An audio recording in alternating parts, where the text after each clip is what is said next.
Hello and welcome to the show. We are back on BeamNG Drive with 3 more vehicles taking on the American Descent. We start with the Satsuma, but of course, well, when you give me the option to have a rotary engine in a car, naturally, that's the option we're going to go for. Very noisy turbos.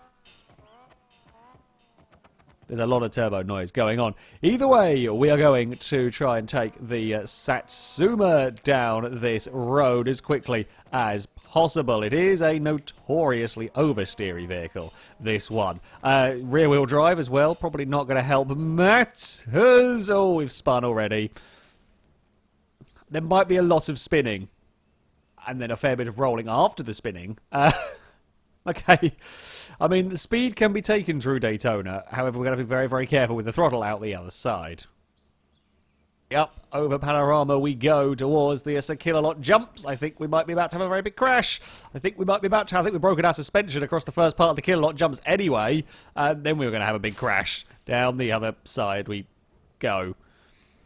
Ooh, the rear suspension on this is not that strong. It's not that might be a problem. That might just be a problem. You can see the amount of having to work the car as it bounces around on the landing zone. I am concerned about the suspension collapsing or losing the back end. Oh, that's not good. That's not good for the poor Satsuma. Oh, it's all on fire. There's a lot of fire from that. That is a very, very broken truck. I will manage to write it. I say a very broken truck. I actually think it's somehow still working. Come on, Satsuma. You might be on fire. But you could probably maybe inch and crawl. No! A tree has bested us on the crawl towards the finish line, God damn it. Come on, please turn. You can make it. It's not really a celebration worthy of a Caravan crash.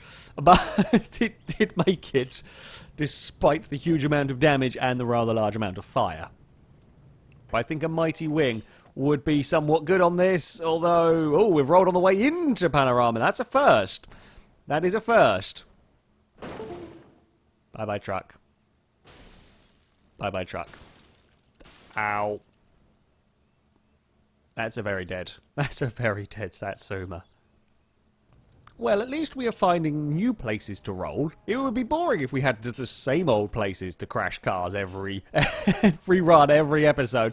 Instead, no, the Satsuma has got to find new and interesting places to give us grief. At least the brakes are not too shabby. You know, the brakes are not terrible on this truck. Good considering the sort of speed that this thing can get up to. Stop losing the back end on the way into corners or a little bit wide across Panorama, but we have got away with it. The Kilolot jumps, we're bouncy on the landing, but I didn't quite see the same suspension collapsing that we saw in one of the first runs across that section, which is nice. This time, not getting any ludicrous problems in the braking zone. You'll notice I'm not doing any sort of handbraking with this truck. It doesn't need it. It's way too oversteery for me to even risk trying any of that sort of maneuver. Now, into this next nasty hairpin where we saw a weird ABS failure from an ETK. No such problems with the Satsuma pickup truck around the final don't cut corner. It's a little bit clunky. It's a little bit bumpy across the mud as I try and get some power down in the pickup. That's a finish line worthy of a Caravan crash. Said Caravan might have set fire to the Satsuma. Just a little bit. We rolled the Caravan, you know, that's a bonus. The fire's slightly less than I did. Oh, we're crash welded as well. No! Satsuma. I think it is safe to say an interesting vehicle to drive down here. I think that might be a better time than I'm expecting. It's quite a handful, but there is a lot of speed in the truck. There is more speed through the corners than I am perhaps expecting, because it feels very oversteer. It feels very out of control. That being said, yeah, I think we might still be able to get a decent time out of the truck. A lot of fire now, though. lot of fire. Up next, we have got the modern Pizima. This the street-tuned version of the car, but of course running on the required wheels and tyres. This means a V6 engine, an okay amount of power. It is front-wheel drive, although front-wheel drive hasn't done too badly down here. Neither the Covet nor the Fiat were particularly bad down this stage at all. In fact, the Covet still sits in third, so might be quite good. The suspension might have difficulties, not quite sure on that one.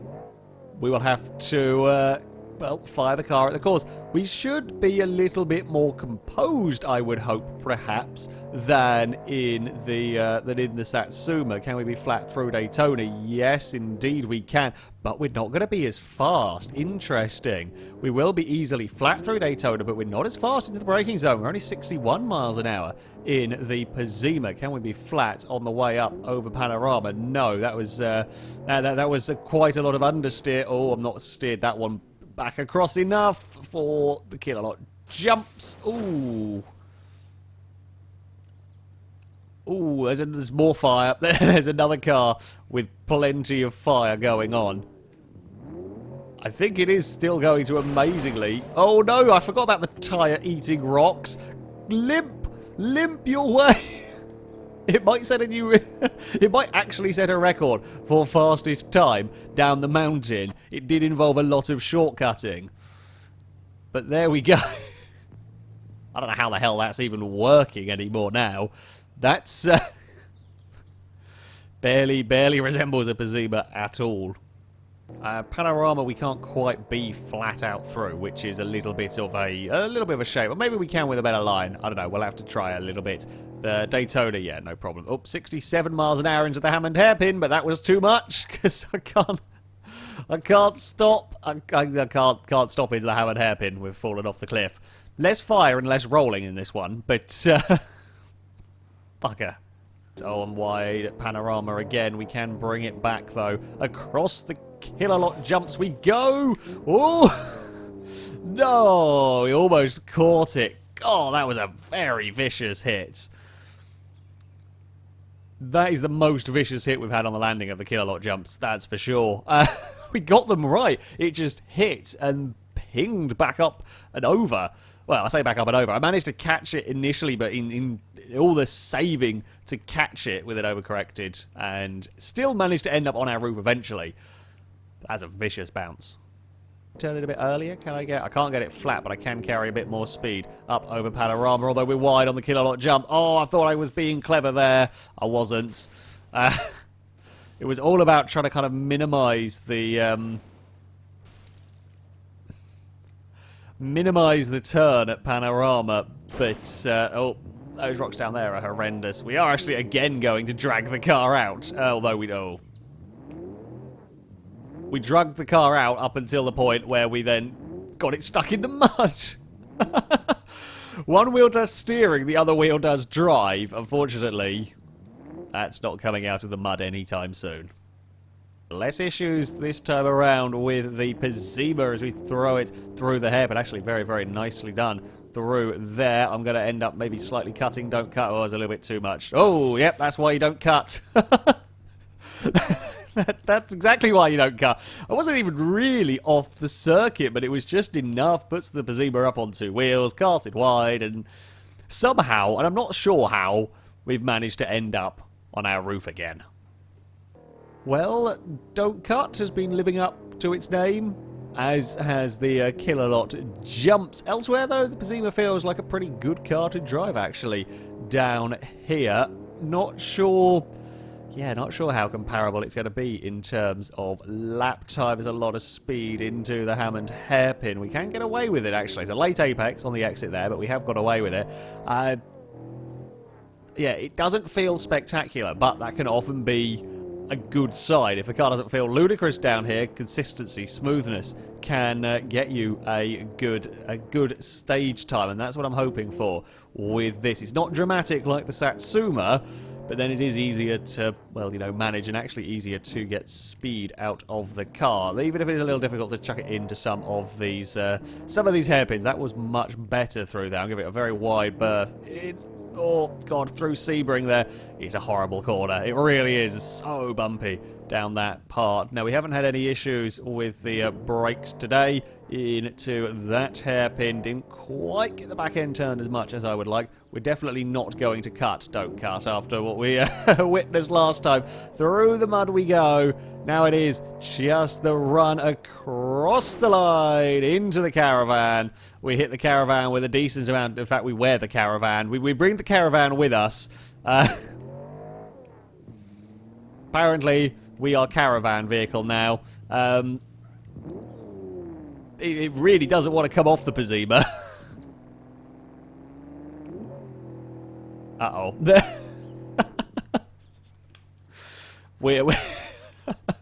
We shall wear a Caravan.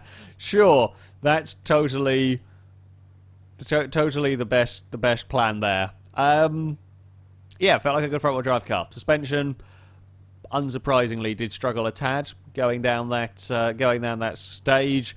Wasn't spectacular, but I think perhaps smoothness and a little bit of consistency might work quite well for this vehicle's stage time.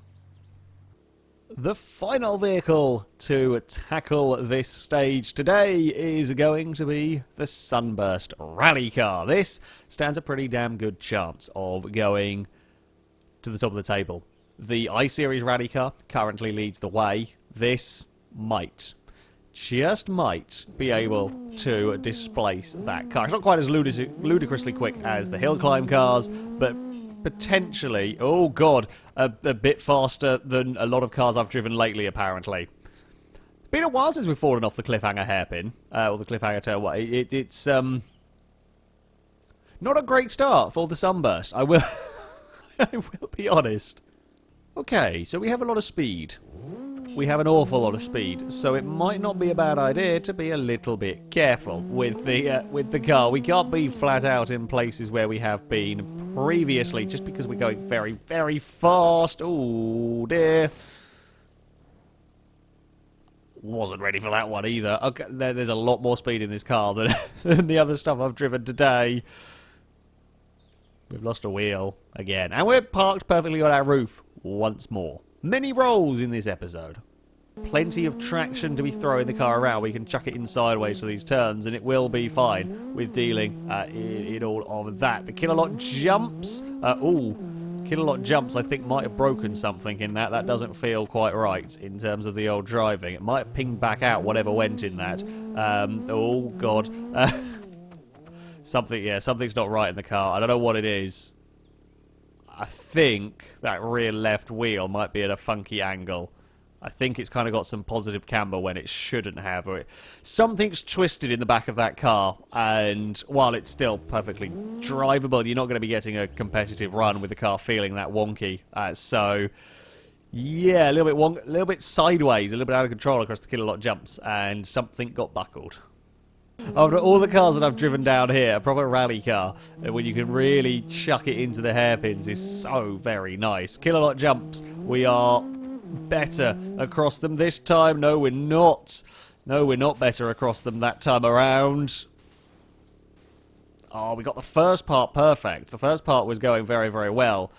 Then it all got a little bit squiffy on the second part, and now we've ended up in the Bolide stream. A little bit of a lock-up in front of the waterfall, but nothing too terrible for the car. I think I've overdriven that corner. Oh!